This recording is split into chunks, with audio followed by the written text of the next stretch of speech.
Right, so hello and welcome back to Books and Things, and welcome to another video, and today I'm going to be talking about some books inspired by the Brontës.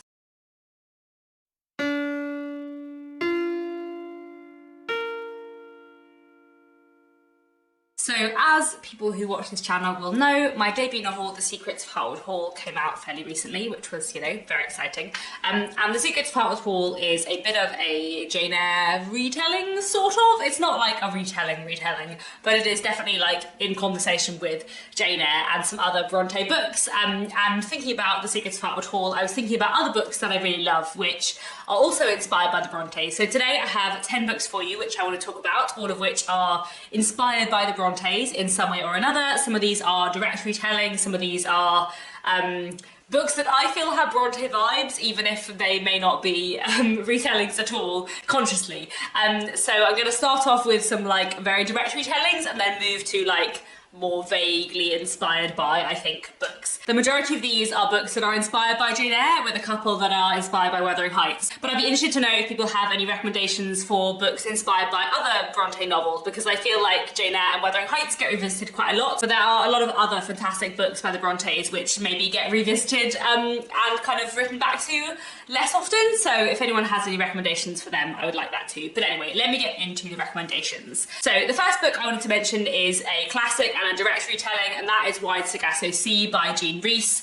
So I haven't read Wide Sargasso Sea for a very long time. I studied it at university, but that was, I guess, 12 years ago, maybe 11 years ago. But it was a book that I found really, really interesting when I studied it at university. So Wide Sargasso Sea is a retelling of Jane Eyre, looking at a particular character from Jane Eyre, whose presentation is sort of limited within Jane Eyre, I suppose, and Wide Sargasso Sea is writing about this character and kind of reimagining their story, I suppose. I'm being very vague and circumspect because I don't want to include any spoilers for Jane Eyre in this video. Wide Sargasso Sea is an interesting one where I definitely like it, and I feel like I find it very interesting in terms of how it interacts with Jane Eyre, but also there are some characters within Wide Sargasso Sea which I don't really feel like are true to the characters within Jane Eyre necessarily. However, I still do find it a really interesting read, and it's also very kind of powerfully written on its own as a book to read, regardless of its connection to Jane Eyre. So Wide Sargasso Sea is a very interesting one to read if you are interested in Jane Eyre. The next book I wanted to mention is Nellie Dean by Alison Case, and this is a direct retelling of Wuthering Heights. And it's a very interesting retelling because it is a retelling of Wuthering Heights from the perspective of Nellie Dean,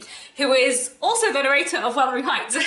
So Wuthering Heights is a fantastically structured, strange book that I love very, very much. And we kind of begin Wuthering Heights following a man called Lockwood, and he learns about his new neighbours, Mr. Heathcliff, and various other characters through hearing the narrative of his housekeeper, Nellie Dean. And Nellie Dean tells him the story of the Earnshaws and the Lintons. But Nellie Dean, as a narrator in Wuthering Heights, is very much telling the story of other people and not telling her own story. And Nellie kind of drops a few hints that maybe tell you a little bit about her life and her interior emotions, but mostly she's focused on telling the story of other people. And then in this novel, in this retelling, Alison Case kind of looks at Nellie's life and Nellie's story kind of before the plot of Wuthering Heights kicks off, and also during and afterwards. And I really, really liked Alison Case's Nellie Dean. I thought it was really powerful, really, really interesting, and kind of filled in a lot of gaps, but in ways that felt to me true to Wuthering Heights. I feel like it took a lot of subtly hinted things in Wuthering Heights that I definitely thought were there, and ran with them and really explored them in a way that I really, really enjoyed. So I really liked that, and I thought it was just great. So yeah, I'd really recommend Nellie Dean by Alison Case. The next book I wanted to mention is The Glass Town Game by Catherine M. Valente. So this is a slightly different one in that this is inspired not by any of the kind of main novels by the Brontë sisters, but by Glass Town, which is a kind of fictional world that the Brontë siblings created when they were children, and that they wrote various little short stories about, and that we kind of know about from their juvenilia.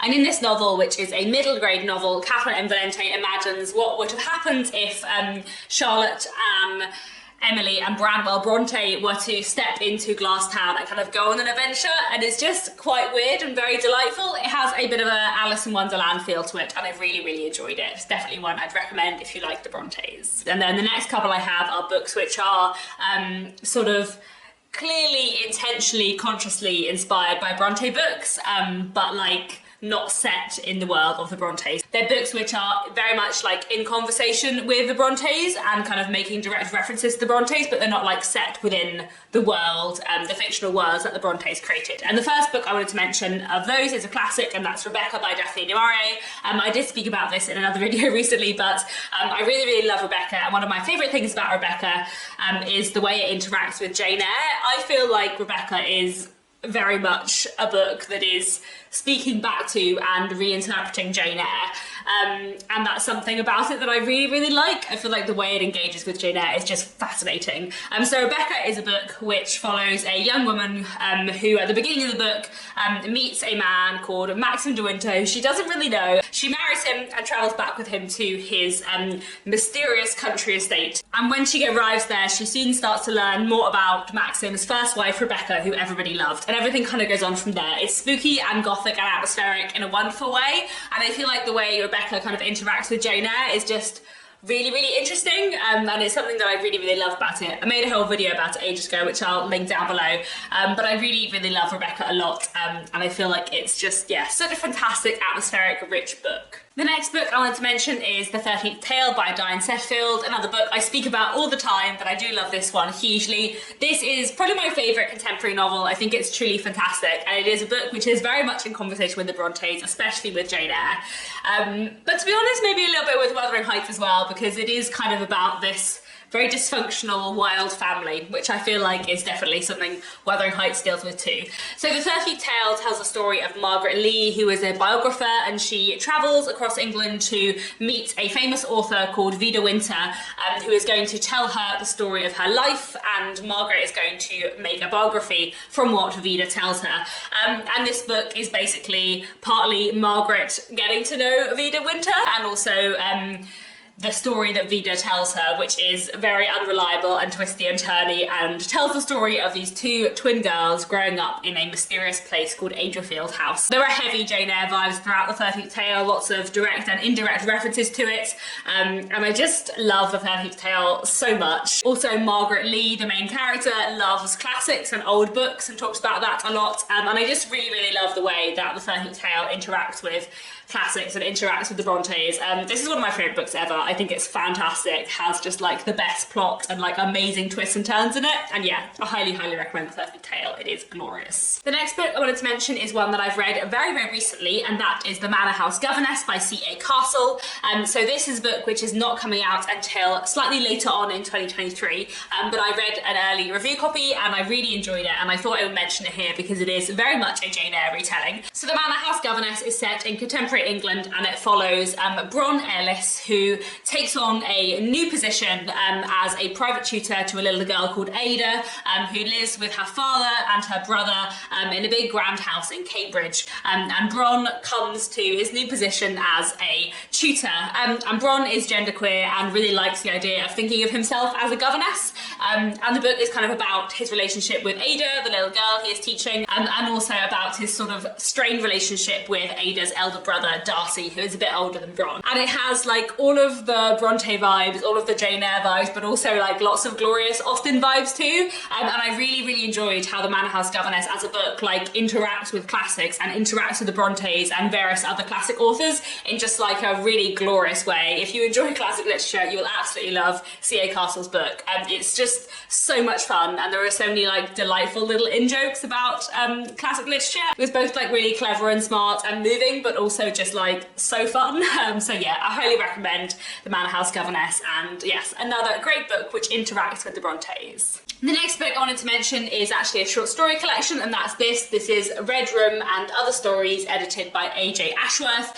So this is an anthology of various short stories which are all kind of inspired by various things in the Brontes. So actually this one is not just Jane Eyre and Wuthering Heights vibes. There are lots of other vibes going on in here and lots of other retellings. And in fact, my favourite story in this book, which I remember from quite a long time ago, is A Child of Pleasure by Rowena MacDonald, which is a bit of a Villette retelling and kind of retells the relationship between Lucy Snow and Ginevra Fanshawe through two modern women, and I just loved that. I thought it was so fantastic and so well done. And it was so nice to read a short story that was a Villette retelling, because that's just not something you come across very often. But there are so many other fantastic short stories in here too. That's Turbulent Stillness by Elizabeth Baines, My Dear Miss by Zoe King. I just really, really loved everything in Redrum, and this is a short story collection I would highly recommend. The next book I wanted to mention is a graphic novel, and that is Jane the Fox and Me by Fanny Britt. This is one that I read years and years and years ago, but I really, really enjoyed it. And this is a lovely, beautifully drawn graphic novel about a young girl who is being bullied at school, who isn't very happy, but finds like great solace in reading Jane Eyre and in the comfort of Jane Eyre. And the thing I remember most about it is that like all the illustrations of the main character's real life are all in grayscale, and then all the illustrations where she's like kind of in the world of Jane Eyre and her imagination are all in colour. And I just felt like that captured like her imagination and the comfort it brings her like so well, and I just really, really enjoyed it. So that's definitely one I'd recommend too. Finally, I have two last books to talk about, both of which I really love. Now, neither of these make like any conscious reference to Jane Eyre or Wuthering Heights or any other books by the Brontes, but for me, they definitely have like really clear Bronte vibes, and I feel like in my head, the authors were probably inspired by the Brontes, but maybe they weren't, I don't know. But these books feel very like Bronte-esque to me, so I thought I would mention them because they're both fantastic. And the first one I wanted to mention is The Confessions of Franny Langton by Sarah Collins. This is a work of historical fiction set in the 1830s, and partly in Jamaica and partly in London. And we're following Franny Langton, who is a black woman, a former slave, living in London, working as a servant. And she has been accused of murdering her master and mistress, and this book is her explaining what has happened in her life to get her to this point. It is fantastic. It is so rich and deep and wonderfully atmospheric. I listened to this on an audiobook, and I would really, really recommend the audiobook actually. It's so well narrated. The author narrates it herself. And I just think The Confessions of Franny Langton is so great, and it gave me like such serious Jane Eyre vibes.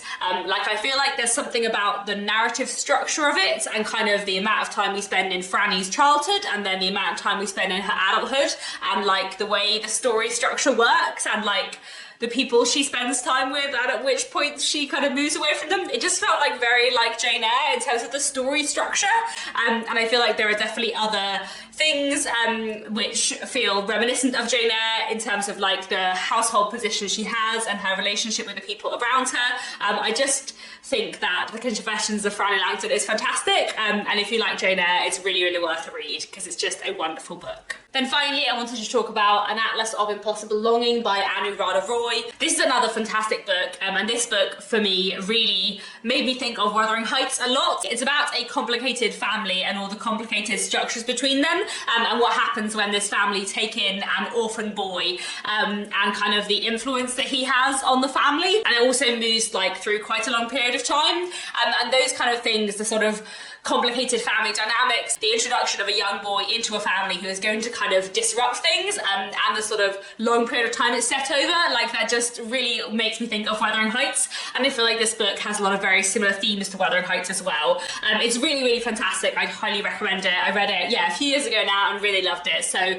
yes, definite Wuthering Heights vibes in An Atlas of Impossible Longing, and another one that I highly recommend. So there we have it. Those are 10 books which I think are inspired by the Brontes, some more directly than others, but I really love all of these books and I would definitely recommend them. So please do let me know down in the comments if you have any other recommendations for books which are inspired by the Brontes, especially, like I said, if you can think of books which are inspired by books apart from Jane Eyre and Wuthering Heights. I would be really interested to read more books that kind of like are in conversation with other Bronte works. And that's all for now. Thanks so much for watching, and I'll be back very soon with another bookish video.